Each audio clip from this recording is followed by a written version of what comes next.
കോൺഗ്രസ് നിയമസഭാ കക്ഷിയോഗം അല്പസമയത്തിനകം ആരംഭിക്കും. നിയമസഭയിലെ അഡ്മിനിസ്ട്രേറ്റീവ് ബ്ലോക്കിലാണ് യോഗം. രമേശ് ചെന്നിത്തല യോഗത്തിൽ പങ്കെടുക്കില്ല. യോഗത്തിന് പിന്നാലെ നിയുക്ത മുഖ്യമന്ത്രി വി.ഡി. സതീശൻ ഗവർണറെ കാണും. സത്യപ്രതിജ്ഞ തിങ്കളാഴ്ച നടന്നേക്കും. അന്തിമ തീരുമാനം ഗവർണറെ കണ്ട ശേഷമെന്ന് നേതാക്കൾ പറഞ്ഞു. സെയ്ഫ് സൈനുൽ അബ്ദീൻ തിരുവനന്തപുരം നിയമസഭാ മന്ദിരത്തിന് മുൻപിൽ നിന്ന് ചേരുന്നുണ്ട് തത്സമയം. സെയ്ഫ, നിയുക്ത MLA-മാരെല്ലാവരും എത്തിത്തുടങ്ങിയോ? നിയുക്ത മുഖ്യമന്ത്രി എപ്പോഴത്തേക്കെത്തും? ചെന്നിത്തല പങ്കെടുത്തേക്കില്ല എന്ന വിശദാംശങ്ങൾ ലഭിക്കുന്നുണ്ട്. അദ്ദേഹം ആലപ്പുഴയിലേക്കോ അല്ലെങ്കിൽ ഗുരുവായൂരിലേക്കോ ഉള്ള യാത്രയിലാണ് എന്ന വിവരങ്ങൾ പുറത്തേക്ക് വരുന്നു. ആരൊക്കെ പങ്കെടുക്കും?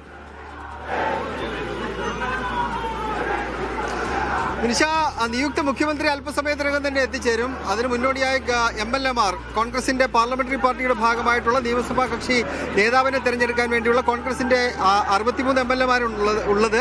അതിൽ രമേശ് ചെന്നിത്തല ഒഴികെയുള്ള ബാക്കി നേതാക്കന്മാരെല്ലാവരും MLA-മാരെല്ലാവരും എത്തിച്ചേരുമെന്നാണ് പ്രതീക്ഷിക്കപ്പെടുന്നത്. ഏതാണ്ട് ഒരു 80% MLA-മാർ ഇതിനോടകം തന്നെ ഇവിടെ എത്തിച്ചേർന്നിട്ടുണ്ട്. ഇപ്പോൾ നിയമസഭയ്ക്ക് മുന്നിലാണ് നമ്മളുള്ളത്. നിയമസഭയ്ക്ക് മുന്നിൽ ഈ നിയമസഭാ കക്ഷി യോഗം നടക്കുന്നത് നിയമസഭയിലെ അനക്സിലെ 5E